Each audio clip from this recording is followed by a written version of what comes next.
Okay, so in this video we'll see network hardware, basically how it is categorized using the scale categorization. Previously we have seen the categorization in terms of transmission technology. Basically here we have seen in transmission technologies the broadcast as well as point-to-point network, how it is called as. So today we'll start with the second criterion, that is called as scale. Now in the case of scale, basically that determines how long or how much apart two processors are there, two nodes are there. So distance is very important as a metric because different technologies may be used at different scales. So we'll first look at what these scales are, and then we'll see the different technologies. So the classification based on scale of interconnected processors. So this is a very important diagram which is taken from the book itself, Tenenbaum's computer networks book. So the first column is the interprocessor distance. The second column gives the area or the name of the area that may contain the that particular processors, those processors in at that scale, and what that type of network is called as, the third part. So if you can see the first interprocessor distance of 1 meter. Now yes, in the case of interprocessor distance of 1 meter, the processor obviously will be placed in the same square meter distance, and that is called as, that type of network is called as the personal area network, or PAN in short, PAN. Now the second is the scale or the distance of 10 meters, which comprises of a room, or 100 meters, which comprises of a building, or even 1 kilometer, which is comprising of a campus, for example. So all those come under what is called as the local area network, from 10 meter comprising a room to 1 kilometer comprising a campus. That can be called as local area network. Just to reiterate here, if the processors are, or the nodes are 10 meters apart, which are placed there in a single room, or maybe the processors in different buildings in a campus which are having the interprocessor distance of 1 kilometer, they will be into local area network. The term local is important here. So local area network. The third part, which is called as metropolitan area network. The metropolitan cities are there. So those may be having a distance of 10 kilometers or the range of 10 kilometers, where two nodes in the network may be having a distance of 10 kilometers amongst them, between them. So that may be a city, for example, metropolitan city, and that's why the name metropolitan area network, MAN, or in short MAN it is called as. So the next category is wide area network, WAN it is called as. That may span an entire country, which may be having a range of 100 kilometers. That means two nodes or two processors in the network may be having a distance of 100 kilometers between them, or that may be one continent. The WAN may be spanned over continent, which is having scale of 1000 kilometers. Once again, the two nodes may be having inter distance of 1000 kilometers. Now in this effect, we have seen up till this time the personal area network, PAN, LAN, MAN, and last is WAN. When these networks are, we have seen, the last comes which is called as internet or the internet. Basically, these are the two different things, let me tell you. When we think of internet, that is any network of networks. So far, we have seen the term called as network as a network of two or more computers or nodes for that matter. Now, internet, the small I, is a network of different networks. For example, we may connect two or more LANs, we may connect two or more such MANs and LANs or WANs. That forms one internet. In this way, if you are connecting all the networks which are situated across the globe, that is called as the internet, where the I is capital, which is the only one which is spanning the entire globe.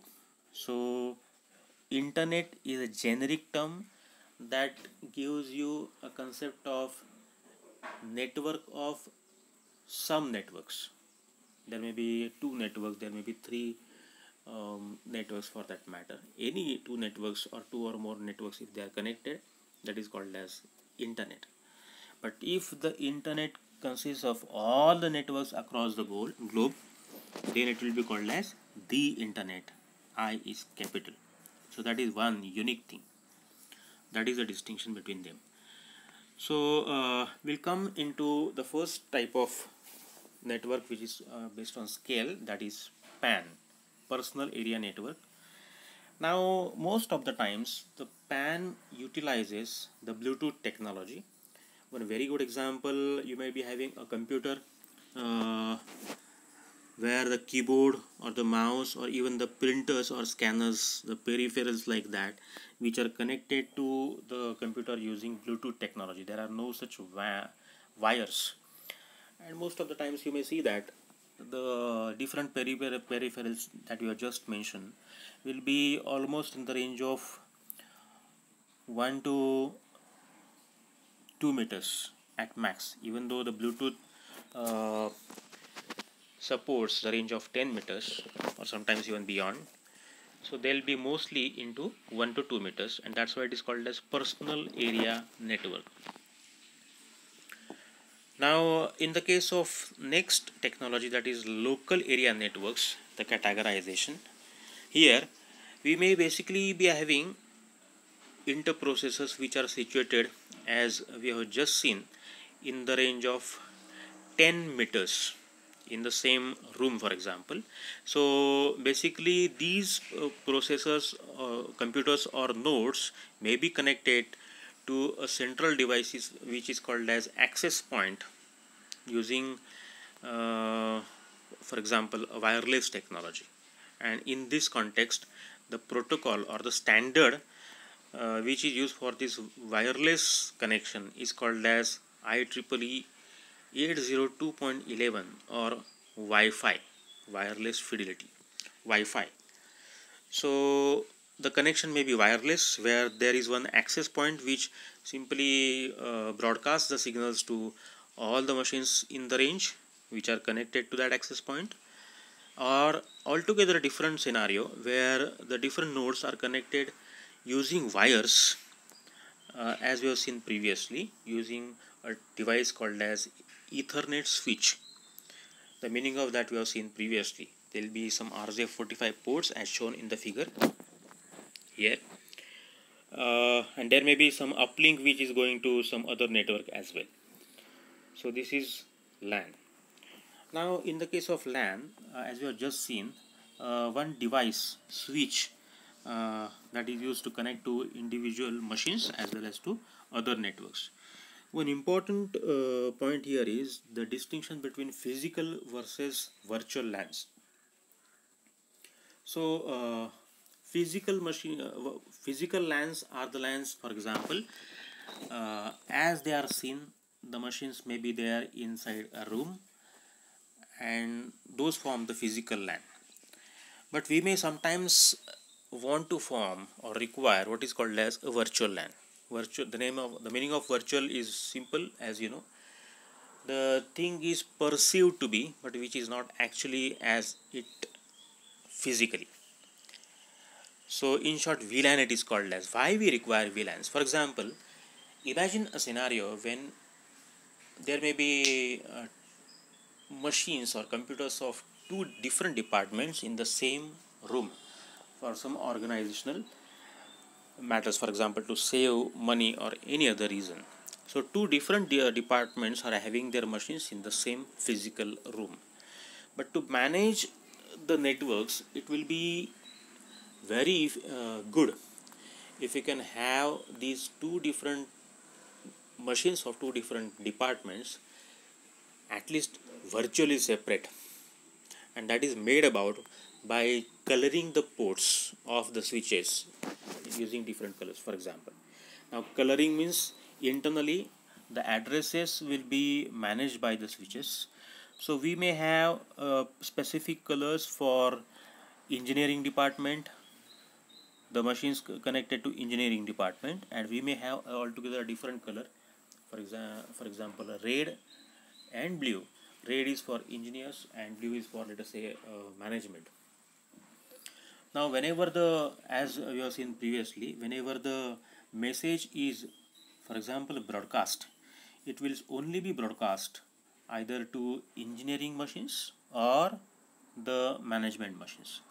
So even though physically all the machines of engineering and management are connected to the same switch, virtually or logically we can separate these two departments machines in two different virtual LAN. So that becomes very easy in that context. How exactly it is done, the separation, we'll see later. But this is the notion of what is called as a virtual LAN. Dynamic versus static channel allocation. As you might have already seen in the subject called operating systems, there may be a round robin fashion for processor allocation. So in this technology LAN, the channel, which is the communication medium, that may be either dynamically allocated or statically allocated.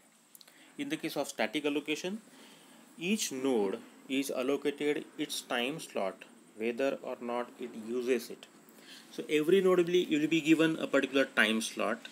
That time slot may be utilized by that particular machine or node, or that may not use it, essentially leaving that time slot empty or wasted if it is not going to use that. So in the case of dynamic, there may be out of some n nodes, some very short fraction of those nodes may be actually communicating. If static allocation is used, you know that the channel bandwidth may be wasted. The meaning of bandwidth also we'll see later.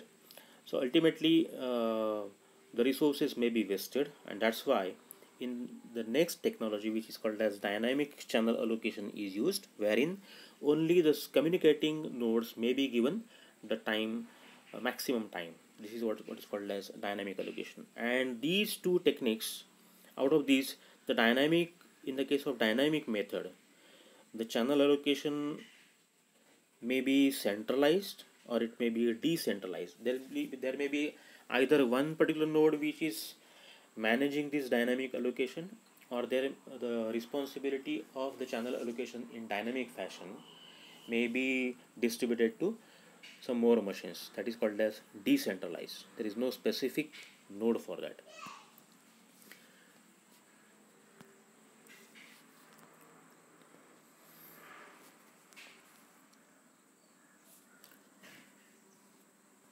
So we'll move next. Metropolitan area networks. Here we can say, as which is shown in the diagram, there is one antenna and there is one internet connection, as we can see down there, and there is one head end, a particular device which connects the signals which are coming from antenna and the internet signals which are coming from the server. They are both connected to the head end, and the signals are then given to the different parts of this network. Rather, this network is spanned over one metropolitan area metropolitan city area, and that's why the term which is called as metropolitan area networks. So basically, individual houses will be having the connections or the nodes. They are further connected to some junction boxes like this, and the junction boxes are further connected to the head end. In effect, the head end will multiplex the signals or the cable TV signals which are coming from the antenna, as well as the internet signals which are coming from the internet server, and they will be given to the nodes in the different houses. So this is what is called as metropolitan area network. The range may be 10 kilometers that we already seen.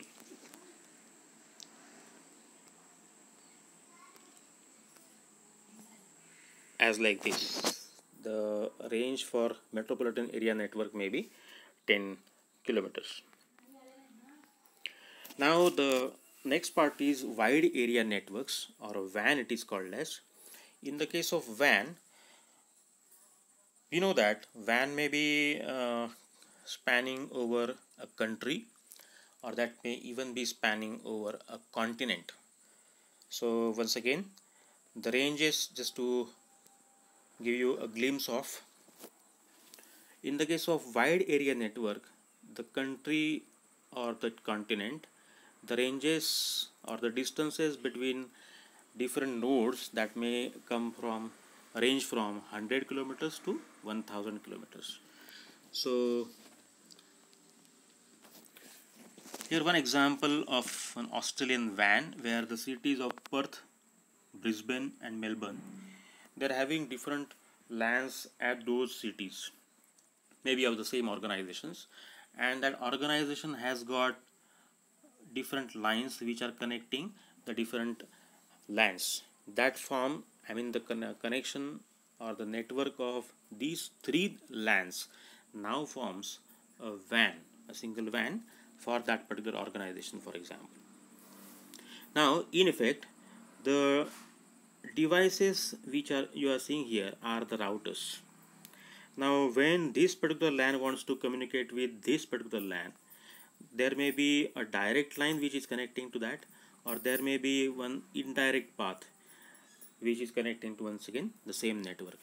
For example, if this line is busy, there may be some problem into that. The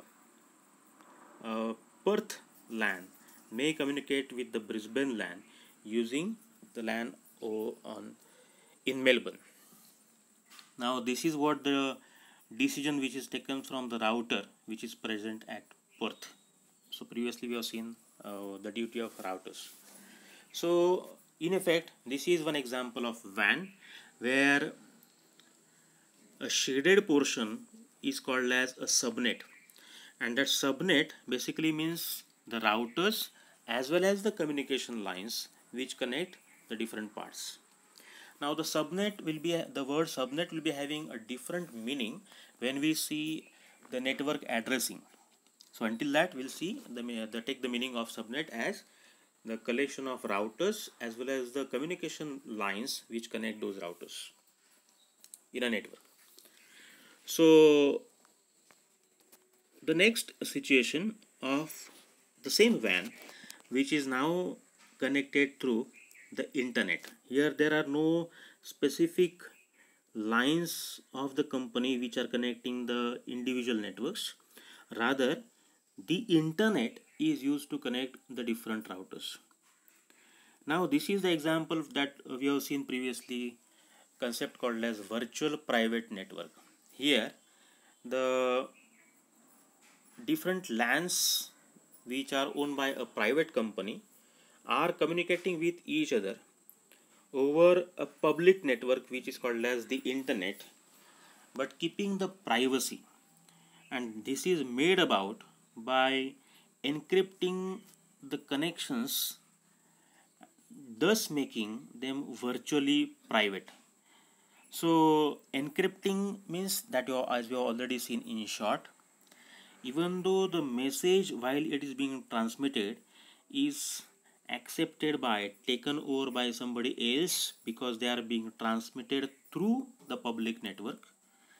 That message may not be, or that message will not be read by the attacker or the person accepting that message, because that message will be garbled by having the technology called as encryption. So this is VPN. And one more thing which is called as the routers of the same organization at different cities, they may be connected using one ISP network. ISP stands for Internet Service Provider. Very good example is BSNL or Joyster or anything for that matter. So internet service providers are having their own network, and they are now connecting the different routers over the 3 different cities. That's why this particular subnet is the ISP network, which connects the 3 different routers. So this